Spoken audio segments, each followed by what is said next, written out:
bahas minggu depan itu ya, analisis kualitatif dan kuantitatif alkaloid, karena bahasanya memang cukup banyak untuk analisisnya, entah itu yang bersifat kualitatif ataupun yang kuantitatif. Oke, monggo untuk yang mau bertanya ke kelompoknya Nur Hasanah. Nah, alkaloid ini dia itu kan termasuk metabolit sekunder ya, yang kalian pelajari pertama dari tanaman yang metabolit primer seperti karbohidrat dan lain sebagainya. Kemudian alkaloid ini termasuk yang metabolit sekunder, yang mana ketika dia bisa diolah ya, menjadi bahan alam yang dapat diolah menjadi obat, itu dia bisa untuk memacu sistem syaraf, menaikkan tekanan darah, dan melawan infeksi mikrobial yang ada di slide ini. Ya, alkaloid gitu ya. Dia biasanya tadi ada struktur heterosiklik nitrogennya tadi ya, sudah ada di PowerPoint-nya. Nah ini ada heterogen nitrosiklik dan nitrogennya di sini. Itu ciri khas dari alkaloid yang memiliki cincin nitrogen yang heterosiklik. Jadi dia nggak hanya ke satu aja ya, nggak ke hidrogen saja, tetapi dia juga ada hubungannya ke CH3 yang di kanan dan ada juga yang ke kiri. Makanya dia disebut nitrogen heterosiklik. Nah, yang tadi dibilang ya, alkaloid itu tidak mesti basah. Jadi ada beberapa alkaloid yang bersifat asam. Contohnya seperti kolkisin, piperin, ya, quaternary alkaloid. Tapi yang sering kita temui untuk terapi itu kolkisin. Nanti kalian searching kolkisin itu untuk apa? Ya, untuk terapi apa? Itu contoh alkaloid yang tidak basah. Jadi tidak semua bersifat basah, tetapi ada juga yang bersifat tidak basah atau bersifat asam. Kemudian alkaloid juga tidak hanya berasal dari tanaman, ya, bisa berasal dari hewan atau binatang, kemudian bakteria, fungi, itu juga bisa. Ya, alkaloid yang dihasilkan dari selain tanaman. Kemudian nitrogen pada alkaloid juga tidak hanya berupa cincin heterosiklik ternyata ya. Ada contohnya tadi kolkisin. Dia tidak, memang ciri khasnya itu untuk alkaloid itu pasti N-nya heterosiklik. Cincinnya kayak yang di slide-nya Nur Hasanah itu, tetapi ada juga alkaloid yang punya cincin nitrogen yang bukan heterosiklik. Contohnya tadi kolkisin, kemudian efedrin yang sering kita temui ya di terapi-terapi itu, kolkisin, efedrin yang bukan N-heterosiklik. Kemudian tadi klasifikasi alkaloid ada yang true alkaloid, protoalkaloid, sama pseudo alkaloid. Itu yang berasal dari asam amino, true alkaloid dan protoalkaloid ya. Sedangkan untuk yang pseudo itu yang tidak berasal dari asam amino.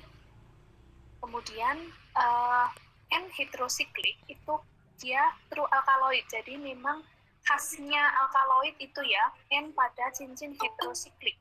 Itu true alkaloid. Sedangkan untuk proto dan pseudo itu tidak.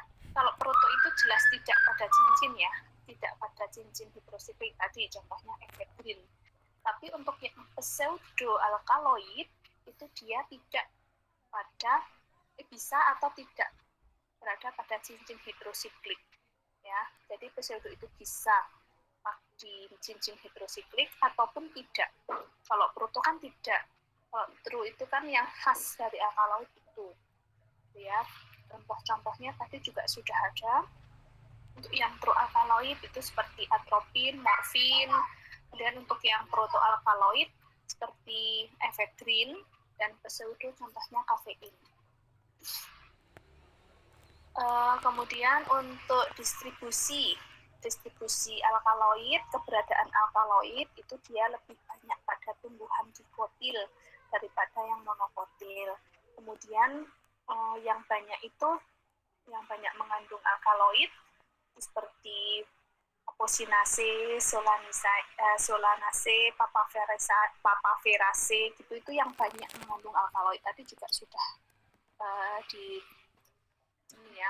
sudah di-share sama kelompok yang sama.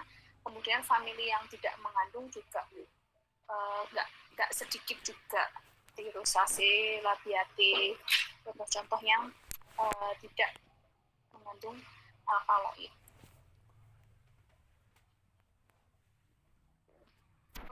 Penggunaannya alkaloid pada tumbuhan itu apa ya? Namanya saja alkaloid itu metabolit sekunder. Metabolit sekunder yang kita pelajari kemarin, dia sebagai pertahanan terhadap gangguan atau serangan dari luar, contohnya kayak serangga atau mungkin binatang-binatang herbivora ya. Binatang herbivora, misalkan si tanaman itu dia memiliki rasa yang pahit atau dia bersifat toksik, mengeluarkan zat yang bersifat toksik. Guna alkaloid, karena alkaloid itu kan rasanya pahit ya, alkaloid itu rasanya pahit. Kemudian dia juga, kalau alkaloid ini selain dia sebagai metabolit sekunder, dia juga sebagai sumber energi. Dia juga sumber energi ketika si tanaman itu kekurangan atau defisiensi CO2 pada saat dia si tanaman itu melakukan fotosintesis. Itu beberapa kegunaan alkaloid. Sifat kimia dan fisika juga sudah ada.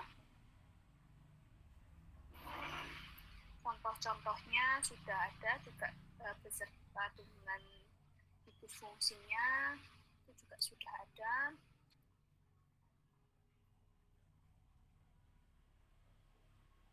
Kalau alkaloid itu ada yang tidak stabil ya. Beberapa alkaloid itu dia tidak stabil jika terpapar cahaya dan oksigen. Contohnya kayak eserin, reserpin, itu dia tidak kuat terhadap cahaya sama oksigen, bisa mengalami dekomposisi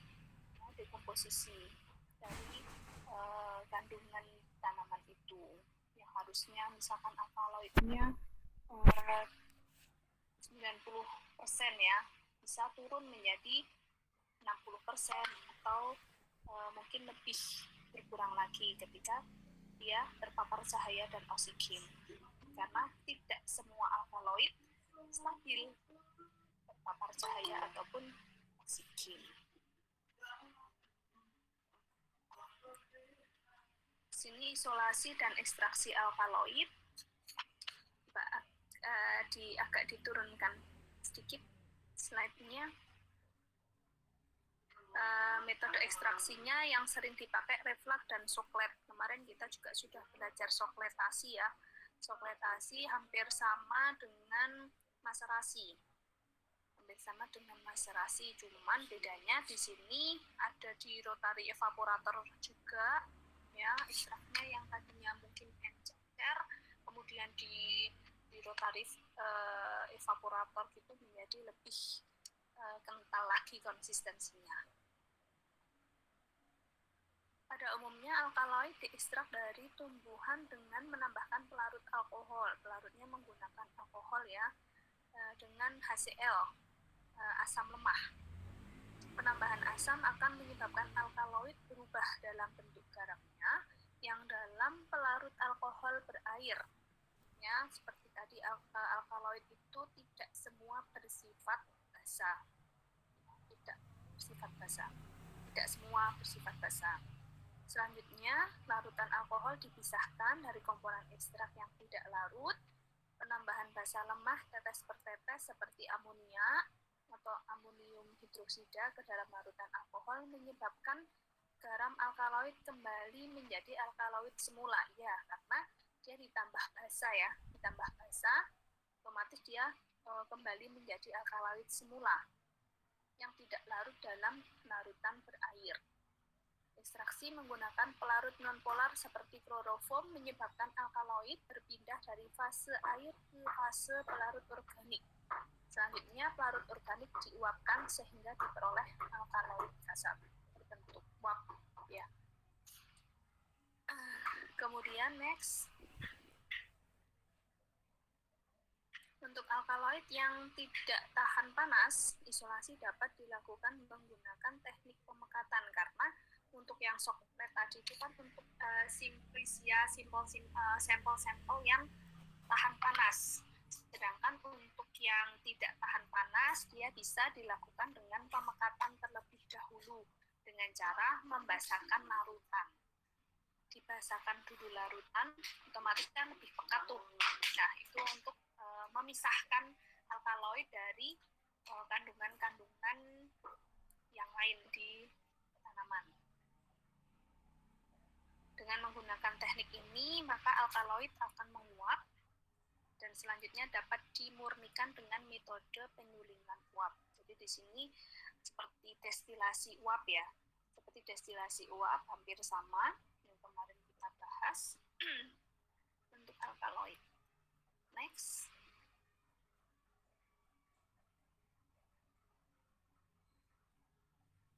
Kalau fraksinasi alkaloid ini memisahkan golongan utama kandungan yang satu dari kandungan yang lain. Jadi di dalam suatu tumbuhan tanaman itu kan ada beberapa golongan, termasuk alkaloid ini termasuk golongan yang utama. Jadi antara alkaloid misalkan dalam suatu tanaman itu mengandung alkaloid, flavonoid, terpenoid. Nah, itu cara memisahkannya yaitu dengan cara vaksinasi. Nah, vaksinasi ini dia menggunakan tekniknya like dissolve like ya, hampir seperti like dissolve like. Jadi non-polar, semi-polar, dan polar. Ketika kandungan yang di dalamnya bersifat polar, maka ya pelarutnya harusnya menggunakan polar. Sedangkan kalau misalkan tanaman yang akan diambil itu bersifat non-polar, maka pelarut yang digunakan untuk melakukan vaksinasi itu ya non-polar. Jadi like dissolve like ya.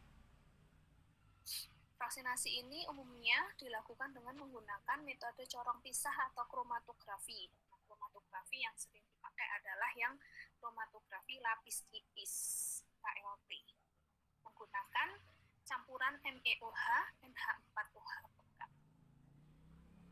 Cara memisahkan alkaloid dengan kandungan utama yang lain ya, namanya vaksinasi menggunakan KLT, kromatografi. Next.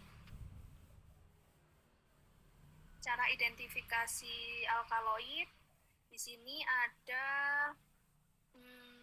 reaksinya ya, yang digunakan untuk mengidentifikasi menggunakan reaksi pengendapan.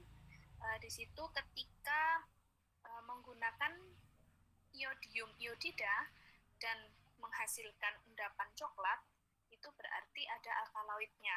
Jadi ketika kita memilih iodium iodida sebagai reaksi, ketika kita reaksikan kok ada endapan coklat, berarti ada alkaloid. Jadi itu seperti indikator saja. Kalau alkaloid menggunakan iodium iodida, warnanya coklat. Kalau menggunakan kalium raksa iodida, Falsermeyer di situ ya, itu warnanya putih kekuningan. Ketika memakai reaksinya garam dengan Ki, reaksi dengan Dragendorf, itu dia ada endapan jingga. Jadi beda-beda. Kalau misalnya kalian pakai indikator A, endapannya apa? Indikator B, endapannya apa? Itu sudah ada di referensi ya di sini. Jadi tinggal kalian melihat saja, tergantung kalian memilih reaksi yang mana di antara 4 itu. Nggak mungkin kalau kalian misalkan memilih yang reaksi ketiga, garam D dengan Ki, bukan Dragendorf ya. Endapannya coklat, berarti ya otomatis dia bukan alkaloid, karena ketika dia alkaloid ada, berarti terbentuk endapannya berwarna jingga.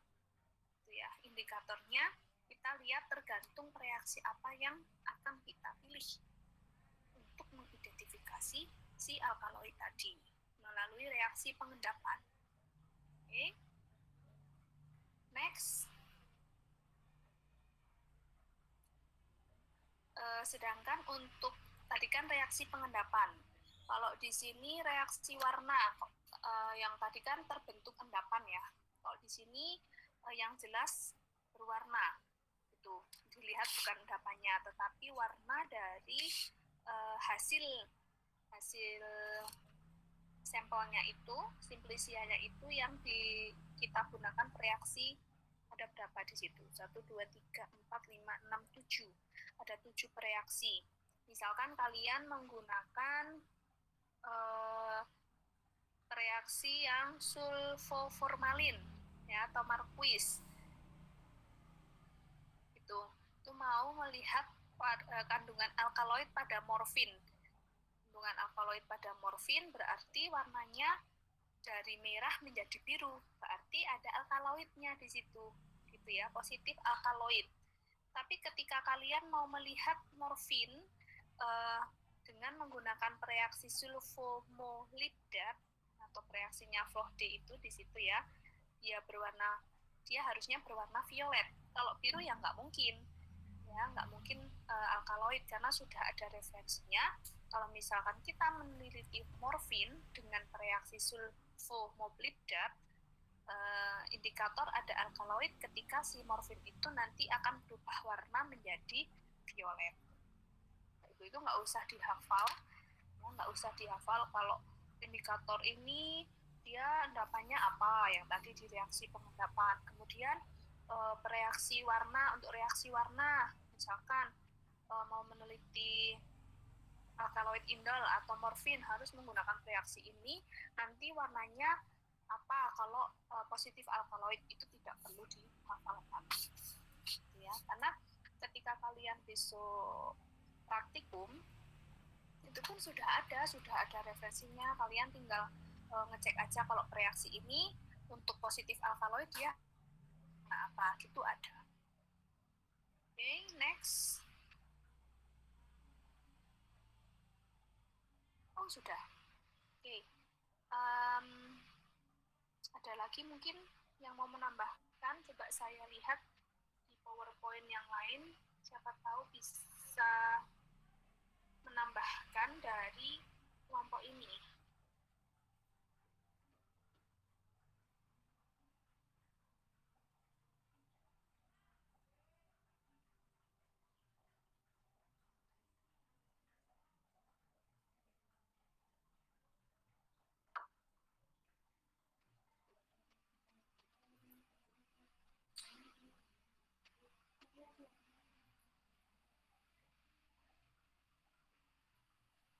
Oke, coba ditambahin aja yang kelompoknya Nur Aini. Untuk yang metode ekstraksi alkaloid, mulai dari persiapan sampel sampai dia mengidentifikasi alkaloid. Ya, tadi kan kayaknya belum ada tuh di kelompoknya Nur Hasanah. Jadi coba dibacakan aja dari persiapan sampel. Hampir-hampir sama sih tadi ada ya, menggunakan soklet atau reflux. Nah, di sini contoh lebih jelasnya lagi dalam mengekstraksi alkaloid. Coba monggo disampaikan untuk yang metode ekstraksi alkaloid saja, mulai dari sini. Baik, Bu, sebentar.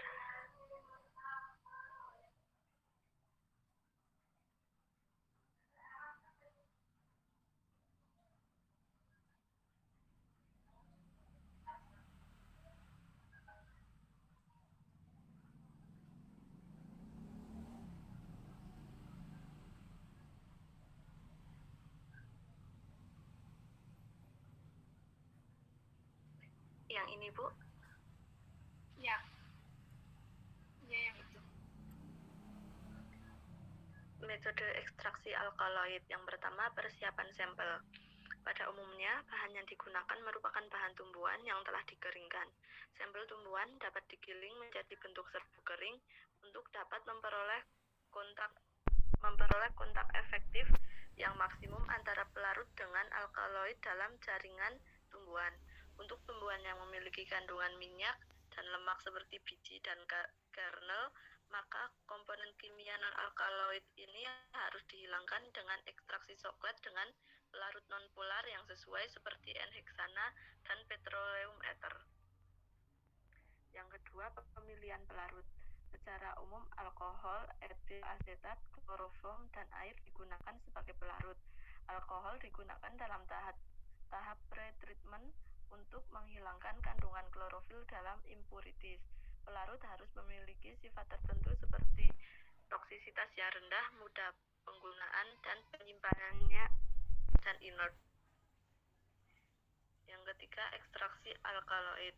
Alkaloid dalam suatu tumbuhan memiliki struktur kimia yang beragam dan dalam jumlah yang banyak. Oleh karenanya, tidak mudah mengidentifikasi alkaloid dalam tumbuhan hanya dengan metode kromatografi tunggal. Beberapa langkah yang dapat dilakukan untuk melakukan ekstraksi alkaloid diantaranya adalah: yang pertama, deteksi adanya alkaloid dalam ekstrak tumbuhan. Deteksi awal adanya senyawa alkaloid dapat dilakukan dengan menambahkan bereaksi warna alkaloid ke dalam ekstrak tumbuhan. Yang kedua, proses ekstraksi berdasarkan sifat kebasahannya. Pada umumnya, alkaloid diekstraksi dari tumbuhan dengan menambahkan pelarut alkohol yang diasamkan dengan suatu asam lemak.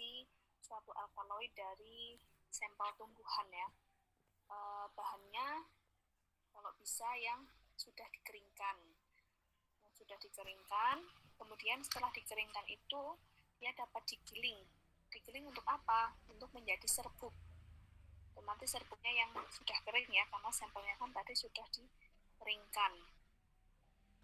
Kemudian kalau untuk tumbuhan yang memiliki kandungan minyak dan lemak, maka harus dihilangkan terlebih dahulu dengan sokletasi.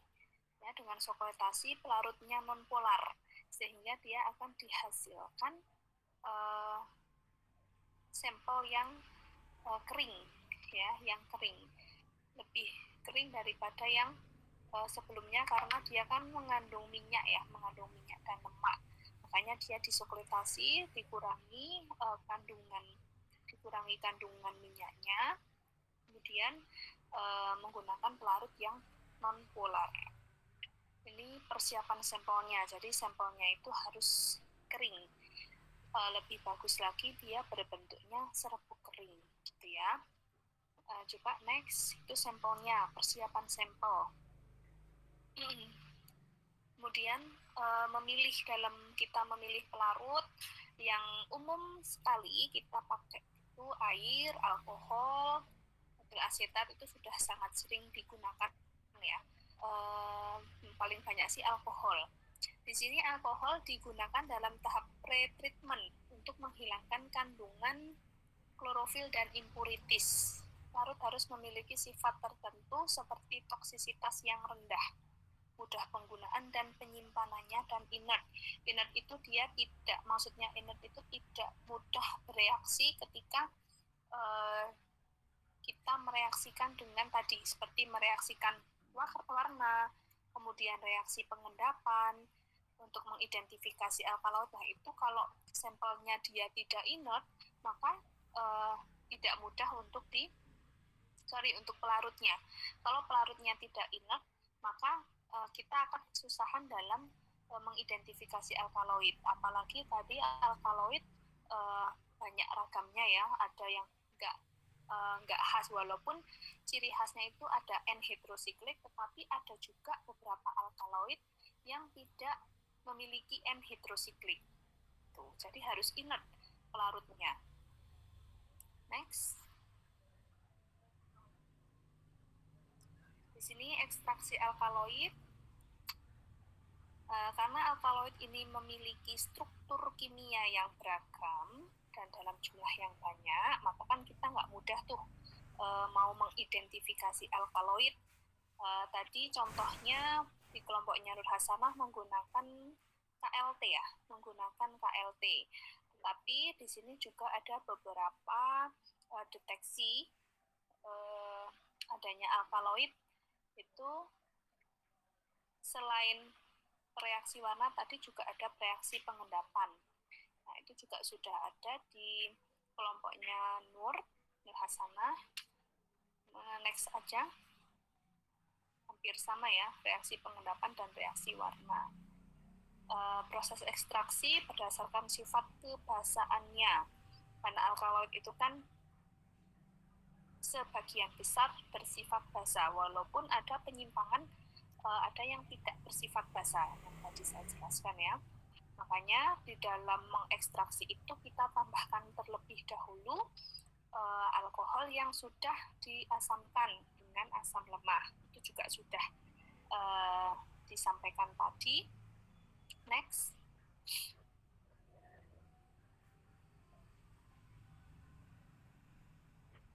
Nah, Dragendorf, Marquis ini juga sudah ada ya di reaksi warna. Reaksi warna ataupun kalau ini reaksi warna, karena kalau pengendapan itu dia terbentuk endapan. Kalau ini kan langsung dia akan menghasilkan warna kuning, ungu, kayak gitu kan, berarti masuknya ke reaksi warna. Hampir sama dengan yang tadi.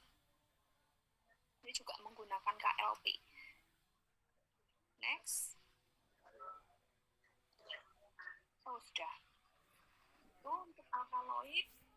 Jadi hari ini kita sudah membahas ya tentang bagaimana cara mengisolasi, mengekstraksi alkaloid, menggunakan apa tadi, bisa menggunakan dua cara, dua indikator, menggunakan warna dan pengendapan. Kemudian apa aja sih dari alkaloid, kandungan-kandungan alkaloid, terus bagaimana sifat dari sifat kebasaannya, kemudian dari preparasi sampel sampai kita mengekstraksi itu juga sudah ada, gitu ya. Jangan lupa untuk minggu depan, karena belum ada yang membahas tentang analisis kualitatif dan kuantitatif alkaloid, itu kita bahas minggu depan. Oke, udah ada yang mau bertanya lagi mungkin? Belum ada, Bu.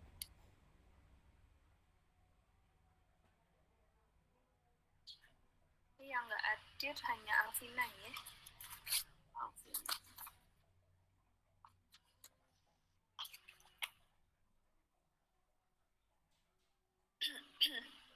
Kalau udah nggak ada yang mau bertanya, mungkin cukup sekian ya perkuliahan pada siang hari ini. Terima kasih.